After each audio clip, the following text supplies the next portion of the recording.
right, welcome back, everybody. This, of course, is Locker Talk. I shouldn't say, of course. You have other options. You're watching this. Thanks so much. Anyway, get the batteries changed in the remote too. Well, no. Okay, no, I took them out. Don't do that. Exactly. Viewership just went through the roof. And battery sales, by the way. Anyway, Keith Pascoe, Mitchell Blair, and our next two guests, both are respective coaches of ringette teams in our fair city, and both them and their teams be heading off to Europe for a bit of a European tour next winter. So we have them in here now to talk about that and maybe talk about their current seasons and where those are at, although provincials were just played, so I guess we could probably figure that part out pretty quickly. Anyway, here to talk about their teams and ringette in general, we have seated closest to Mitch, Andrea Weston. She's a coach with the U16B Buffalo Plains Impact at the far end of the table. Making a return appearance here on Locker Talk, radio voice, is Tania Orr, head coach of the U16B Regina Rattlers. Did I get all that right? Yes. Nice. I make no guarantees about the rest of the interview, but give us the details on your respective European tours. We'll start with Andrea, since you haven't been on before. Okay. So our team is made up of girls that were born in 2007, 2008. So they're U14, or they're playing in a U16 division, but half of them or actually over half of them are U14. So they're playing up a division this year. Next year they're going to be full U16. We stay together for 2 years. So we have, again, next year together. That's to help raise money and get the team in shape, because they tend to be a little tougher over in Europe. So our trip is going to be in April of 2023, and we're still deciding if we're going to go for a 10-day or a 15-day excursion. But there will be some games against Finland, Sweden. It's going to be a tournament, a couple exhibition games, and just a bunch of touring. Lots of fun stuff for the kids. All over the country, or just sort of like Helsinki or Helsinki. Stockholm? Like where are you looking? Stockholm is where we did play the games last year, and I assume that's where we're going to play some exhibition stuff again this year, or next year. Helsinki is where they usually have the tournament. There are games that are played over in Czechoslovakia, Prague, I think, but we're not there at the time that they actually have the tournament, so we're missing out on that one, but the tournament itself is in Helsinki. So, Tania, Andrea's taken teams over there before. You have not. This will be your first time. So are you pretty much leaning on her a lot in terms of where do I go, what do I do? Yes, Andrea helped us a lot to get this up and running and organized. Our team's a little bit different. We have 06, 07, and 08 girls. Second year U14s and first year and second year U16s. But we had 55 girls try out for the team, so there's definitely a desire for these girls to do this, and we're hoping that this will be something that becomes a regular thing in ringette. And yes, Andrea's led the way, and she's been involved in the 2 other times that Regina teams have gone, and so it's great to have her to lean on through this process. yeah. Sorry. No, go ahead. I imagine fundraising is a pretty big piece of what's to come. So what's happening in that respect for each of you? Oh, huge. Yeah, we've sponsorship, big. We've got lots of sponsors, corporate sponsors this year as well. We've done cornhole tournaments. We got, I think, 2 more of those. We got a cabaret coming up pretty quick. The previous years we did a bunch of bingos. I don't think we're going to do those again this year. I think everybody's kind of sick of those. Selling things, raffles, steak nights, anything we can get our hands on. Bottle drives, get the kids involved too. Yeah. Same for you guys? Yeah, and that's what's been really important to us, is trying to get the kids involved in the fundraising, so it's not just mom and dad writing the check. So we're doing things like magazine delivery.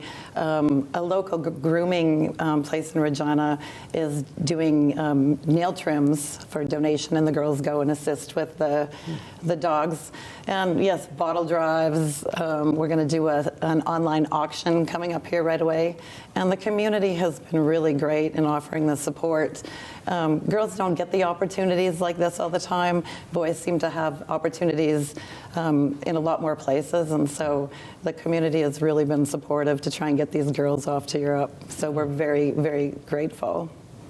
The games are obviously one thing, but the experiences in the culture is another thing. It's just a win-win because they're going to learn from playing some countries and some teams that they've never played. They're going to see countries that they've never been to before. It's really a win-win thing, isn't it? Oh, for sure, yeah. The very first trip that I did, it was about late or early 90s, and the girls at that time, they actually billeted with the girls over there, and that was some of the stories we heard from them were pretty cool. And some of them didn't speak English, so there was a bit of the communication barrier. But I think we talked to some of those girls these days, and they say, you know, trip of a lifetime. It's something they'll remember forever. And even the girls we went with last year, same thing. You know, the just seeing everything different. You know, they still Snapchat and with the girls that they met over there, the teams they met over there. So do you have to play tour guide a little bit? Hey, I remember this place from this time, that, or do you just sort of let it go and see what happens? No, last time I was kind of along for the ride. This time, same thing. There's tour guides there that know it all, but a lot has changed, and you know, in 20 years since the first time I've gone. So, but a lot of things that we saw the first time that we went over, you know, aren't there anymore. In terms of, you know, what the kids were interested in, glass factories at that point, candy factories, fun well, stuff this like is that. where they make the lutefisk. Well, let's just keep walking. Yeah. Tanya, how are you prepping your girls for the competition over there? Because unless something's changed in the last 24 hours, Finland is really good at ringette. Yes, Finland is really good at ringette. It's one of their main female sports, and they're pretty dominant. But we're going to continue to do some training throughout the summer, get some ice throughout the summer, but allow the girls to do other sports and do other things, and we'll just prepare them mentally the best that we can. And again, as you said earlier, it's really about the experience, and we want this, you know, inspiration from the team that went in 2018. And talking to some of those parents, I've heard people say it was a trip of a lifetime, like they'll never have a better trip. And just, yes, how close they are still this day. I think it's just a great thing for these girls, no matter the outcome of the games overseas. Yeah. So I mentioned the current season, which has just wrapped up for both of you. We still got city. We just had provincials this last weekend, and we got city champions. Yeah, I know. Don't know why it's different, but for that. So how did you guys make out in provincials? well, we played each other, and they came out as bronze medals, and we got fourth out of 8 teams. 8 teams. So pretty good overall. Yes, and they were very close and very competitive. A lot of times they'll beat us or we'll beat them, so it's a lot of fun to play them. Well, nobody's throwing punches, so obviously you've both moved on nicely. Cities, when's that happening? We probably for the next month. We still haven't got our full schedule, I don't think, but we'll have a few games over the next couple of weeks, and then they'll have the full playdowns, I believe, probably about the 3rd weekend in March. Yeah, playoffs start March 12th, and then the championship weekend is that March 27th weekend. So you can win a city championship, but provincials is all okay.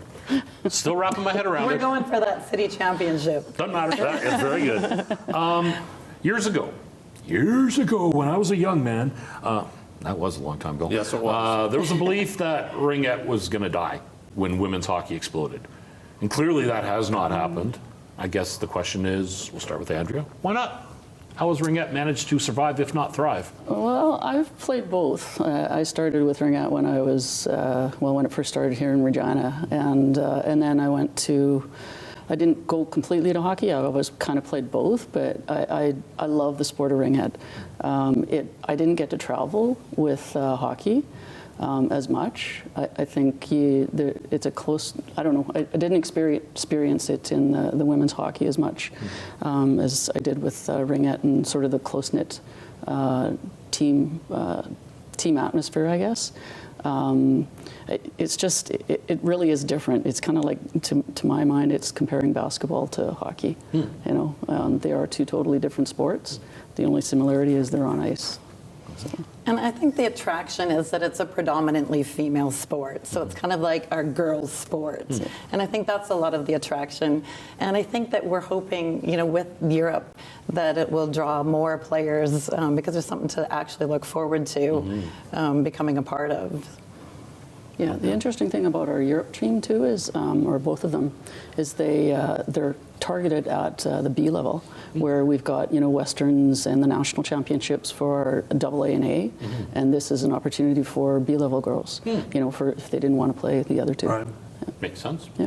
Well, best of luck. I'm sure Darren will hook up some sort of update between now and the time you guys take off. So thank you so much for doing this, and we'll touch base again.